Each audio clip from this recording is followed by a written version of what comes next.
Welcome back to my online class. I am going to start a new lesson. Today's lesson is right form of verbs. আমরা আজ ভার্বের সঠিক রূপ নিয়ে আলোচনা করব।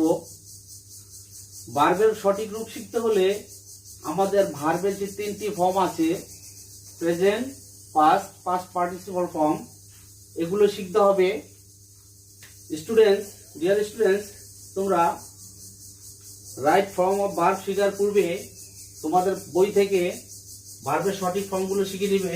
আমি কিছু তোমাদের সাথে কিছু আলোচনা করছি। যেমন ডু, এই ডু হচ্ছে প্রেজেন্ট ফর্ম, পাস্ট হচ্ছে ডিড, পাস্ট পার্টিসিপল হচ্ছে ডান। তাহলে ভার্বের তিনটি ফর্ম হচ্ছে present, past, past participle. Come, a present, came, past, আবার come, past participle form. Go, present, went, past, gone, past participle. Write, present, wrote, past, written, W-R-I-T-T-E-N, written. See, saw, seen. Know, present, knew, K-N-E-W, knew, known. Known হচ্ছে past participle form. আশা করি তোমরা কিভাবে ভার্বের তিনটা form শিখতে হয় ঠিক এই সিস্টেমে তোমরা তোমাদের বই থেকে শিখে নেবে। এখন আমরা শুরু করতে যাচ্ছি কিভাবে ভার্বের সঠিক রূপ ব্যবহার করতে হয়। Number 1, he write a letter. এখানে লক্ষ্য করো, রাইট শব্দটি লেখা আছে, অর্থাৎ রাইট ভার্ব লেখা আছে। পরবর্তীতে হি গো টু স্কুল, ব্র্যাকেটে এখানে রাইট আছে, এখানে গো আছে। Third example, Raju play cricket. এখানে আমরা জানি প্রেজেন্ট ইনডিফিনিট টেন্সের বেলায় সাবজেক্ট, এই সাবজেক্ট যদি হি, শি, নেম, অর্থাৎ সাবজেক্ট যদি he, she, name, singular name, name এবং ইট থাকে। আমি আবার বলছি, প্রেজেন্ট ইনডিফিনিট টেন্সের বেলায় সাবজেক্ট যদি হি, শি, সিঙ্গুলার নেম এবং ইট থাকে, তাহলে পরবর্তী ভার্বের সাথে এস বা এর যোগ হয়। এখানে ভুল দেওয়া আছে, আমরা শুদ্ধ করে লিখবো। এটি হচ্ছে রাইট ফর্ম অফ ভার্ব, অর্থাৎ সাবজেক্টের সাথে ভার্বের যে সঠিক রূপ বা সম্পর্ক সেটা আমাকে লিখতে হবে। তো এটা যে প্রেজেন্ট ইনডিফিনিট টেন্স, আমরা কিভাবে বুঝবো? আমরা জানি সাধারণত সাবজেক্টের পরে ভার্বের প্রেজেন্ট ফর্ম বসে, পরবর্তীতে অবজেক্ট, সেটা হচ্ছে প্রেজেন্ট ইনডিফিনিট টেন্স। তাহলে আমরা এখানে কি করব? যেহেতু এটা আছে প্রেজেন্ট ইনডিফিনিট টেন্সের ফর্ম সেন্টেন্সটা আছে, এখানে আছে সাবজেক্ট হি আছে, তাহলে আমাকে এই ভার্বের সাথে এস বা এস যোগ করতে হবে। তা এখানে আছে রাইট, আমি শুধু এস যোগ করে দিলেই হবে। হি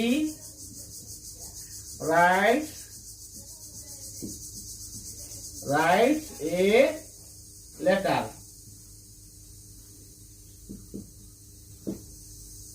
এটা হয়ে গেল আমাদের সঠিক ভার্বের ফর্মটা হয়ে গেল, ভার্বের রূপ হয়ে গেল সঠিক। যেহেতু থার্ড পারসন সিঙ্গুলার নাম্বার আছে আর এটা যেহেতু প্রেজেন্ট ইনডিফিনিট টেন্স, এই জন্য আমাকে ভার্বের সাথে এখানে আমাকে এস যোগ করতে হয়েছে। আশা করি তোমরা এটা বুঝতে পেরেছো। Next example, she. শি এটা হবে, এটা third person singular number. She গো এর সাথে ই এর যোগ হবে, she goes to school.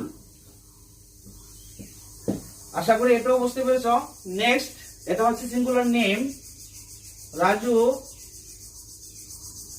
Raju এখানে প্লে আছে, হবে plays, plays cricket. Raju plays cricket. আশা করি তোমরা এ পর্যন্ত বুঝতে পেরেছ। Number 2, we reach school before the bell rang. এখানে লক্ষ্য করো, বিফোর একটা শব্দ আছে। সবসময় তোমরা খেয়াল রাখবে, বিফোরের পূর্বে পাস্ট পারফেক্ট, বিফোরের পূর্বে পাস্ট পারফেক্ট এবং বিফোরের পরে পাস্ট ইনডিফিনিট টেন্স হয়ে থাকে। তাহলে আমার এখানে আছে রিচ। রিচ যেহেতু আছে, উই পাস্ট পারফেক্ট টেন্সের গঠন আমরা জানি, সাবজেক্টের পরে হ্যাড আসবে, হ্যাড, উই হ্যাড, আর এই রিচের পাস্ট পার্টিসিপল হবে reached. We had reached school. এটুকু হলো পাস্ট পারফেক্ট টেন্স। আমরা জানি সাবজেক্টের পরে যদি হ্যাড থাকে, পরবর্তী ভার্বের পাস্ট পার্টিসিপল হলে সেটা হচ্ছে পাস্ট পারফেক্ট টেন্স। তো আমি একটু আগে বলছি যে বিফোরের পূর্বে পাস্ট পারফেক্ট টেন্স, এখানে যদি শুধু রিচ দেওয়া আছে ব্র্যাকেটে, এটা আমি সঠিক করে লিখবো। তো সঠিকভাবে লিখতে হলে টেন্সের ফর্মে লিখতে হবে। তাহলে আমাকে টেন্সের ফর্মে লিখতে হলে, যেহেতু এটা পাস্ট পারফেক্ট হবে, তাহলে এই রিচের পেছনে একটা হ্যাড লাগাতে হবে এবং এই রিচের পাস্ট পার্টিসিপল রিচড, ইডি যোগ করলেই হয়ে যাবে past participle. We had reached school. বিফোরের জায়গায় থাকবে বিফোর দা বেল র্যাং। অর্থাৎ পরের টেন্সটা, বিফোরের পরের টেন্সটা, অর্থাৎ পরের টেন্সটা হবে পাস্ট ইনডিফিনিট। আশা করি তোমরা এটা বুঝতে পেরেছো, এটা পাস্ট ইনডিফিনিট দেওয়া আছে। Next, the patient had died before the doctor, ব্র্যাকেটে দেওয়া আছে কাম।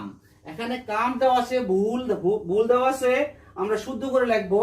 যেহেতু বিফোর একটু আগে আমি আলোচনা করেছি, বিফোরের পূর্বে পাস্ট পারফেক্ট টেন্স দেওয়া আছে, পরেরটা বিফোরের পরের অংশটা হবে past indefinite.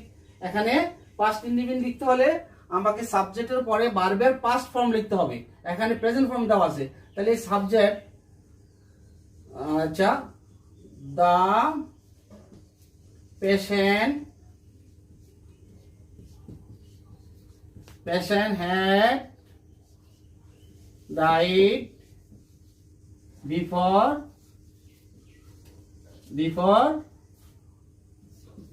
the doctor came. কামের পাস্ট ফর্ম হচ্ছে কেম। তাহলে সাবজেক্টের পরে মেইন ভার্বের পাস্ট ফর্ম যদি হয়, তাহলে সেটা হচ্ছে past indefinite.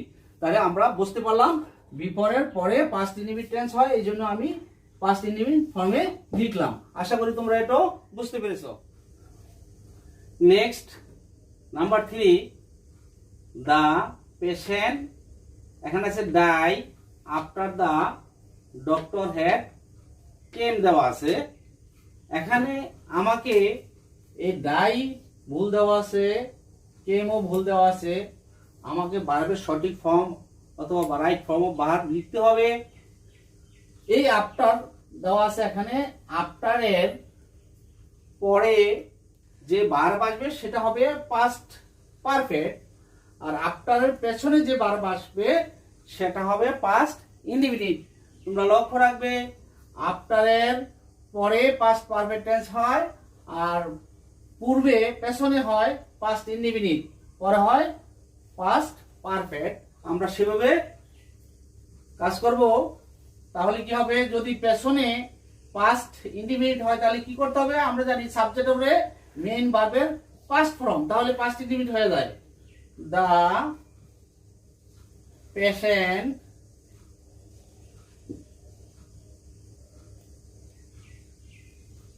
the patient, the past tense subject হচ্ছে the patient, এর past form হচ্ছে died. The patient died after the doctor